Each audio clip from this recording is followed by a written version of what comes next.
Hello, hello everybody. This is Debbie, from Teacher Success Coach. I hope that you guys are well. This is a bit late, but I've just came off a meeting with my mentees, hence the lateness. Okay, what am I grateful for today? Whoa. There's so many things I'm grateful for. I'm grateful for the fact that I'm alive. I'm seeing a beautiful day. Have an opportunity to do things I didn't do yesterday. Connect with my students, connect with my family.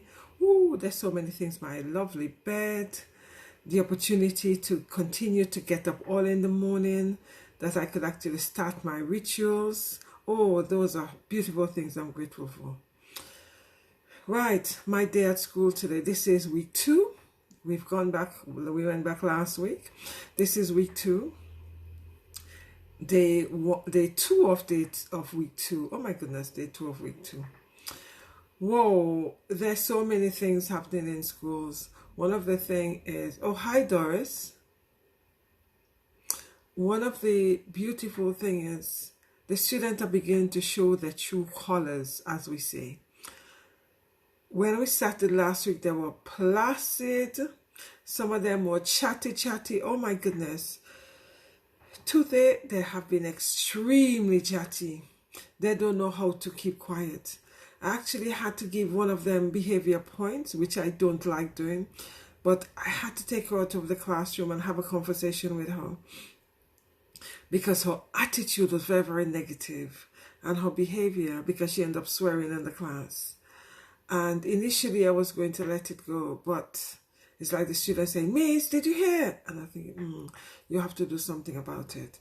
So I actually took her out to have a conversation with her as to why was this and why was the need for saying that, etc. And she said, "Oh, Miss, it was an accident." Well, I'm not too sure how swearing would be an accident, right? Swearing is something intentional.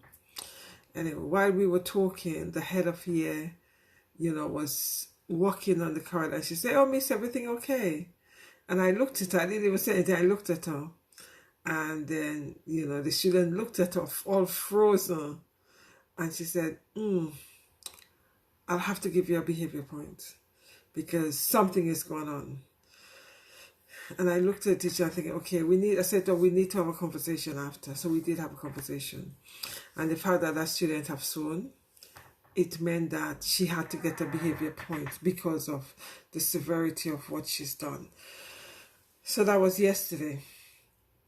Another thing for the student is their whole behavior have changed. Yes, it's still lovely, it's still engaging, but the real students are beginning to come out. They are very, very expressive. They're extremely loud. One of the things they're constantly saying to each other is "shut up" and all of that, and I'm constantly having to pull them up on it. Because I keep on saying to them, saying "shut up" isn't a very positive thing. So that's something I'm trying to get them to, I'm trying to deprogram them and then to reprogram them with positive words to say. So because they've been programmed for so long, it is a little bit challenging trying to deprogram them and then reprogram them with positive words, as I said. So that's one of the things I'm trying to do with that group of students. Overall, some of them are pretty weak in terms of things I'm looking at as basic. I realize that it's not basic for them because I've been going through it very, very quickly. So they've actually complained that I've been going through it quickly and I'm not allowing them to write, which is true. I'm not allowing them to write because I want them to discuss it so they could understand it, and then we could, they could write it from their understanding of it. So that's something I've actually did today, slow down a little bit. I didn't even realize I was going quickly because I thought it was basic, some of the things we were doing. So that's one of the things I've discovered. Another thing I've discovered is this: in most of the schools I'm going to, these students are so programmed. As educators, we do not have a lot of autonomy, and that I'm finding very, very stifling. Because I do feel that as educators, we need to be creative. But a lot of the schools I've been teaching at, they're teaching students according to the subject very prescriptively according to the exams. And I find that so suffocating because I do not have full autonomy of the sessions. So that is something I have to work at, because I'm one of this teacher who is very, very creative, and I feel that students need to be creative and they need to be involved instead of being very robotic and prescriptive. And that is something I'm finding. I found that in the school I taught earlier on this year, and now I'm finding that in this school I'm at. And I must say, it's suffocating me. As much as I love the school, that aspect I find very suffocating. So I'm trying to find a way around that. I'm not too sure how, but I am trying. I've put a lot of my area in it, but I still finding it challenging because it's too prescriptive, it's too robotic, and it's too programmed. Whereas when I teach psychology, I find I have a lot of more autonomy when I teach psychology or when I teach sociology than when I teach health and social care, because it's just so prescriptive. Anyway, I'm working on that, so I'll tell you guys how I get on with that. Yes, so the year 13 groups, I also found very, very chatty. They don't know how to, in terms of the behavior, they don't know how to behave and how to be quiet when others are talking. So that's something I'm working with them on as well. But overall, there isn't an issue. Overall, in terms of, there isn't a behavior issue in that school. The only issue I have is the talking when others are talking. So that's something I'm trying to cope with them. That's something I'm trying to, to stamp out, because it's very tiring and it's not productive at all. So that's one of the challenges I'm working with this group. I had a year 7 this morning. Oh my goodness, they were like little angels. It's like one of my students told me when I said, I had a year 7. They said, Miss, they're so afraid because they just started the school the week. So a result of them being new, they're kind of frightened because they're coming to a big school, coming from smaller schools, which is very true. And that I said to the year 7 student as well. I understand why they were so reluctant to speak. But they were, lovely children. One of the things I feel that need to be done is getting them to be increasing their confidence by allowing them to talk. So hopefully before we get to half-term, they should be okay. What's my win today? The students, as much as they're chatty, as much as they're programmed, in terms of they want to write every single thing down. Every time I speak, they're ready to write everything I say down. I put something on the whiteboard, they're ready to write it down as well.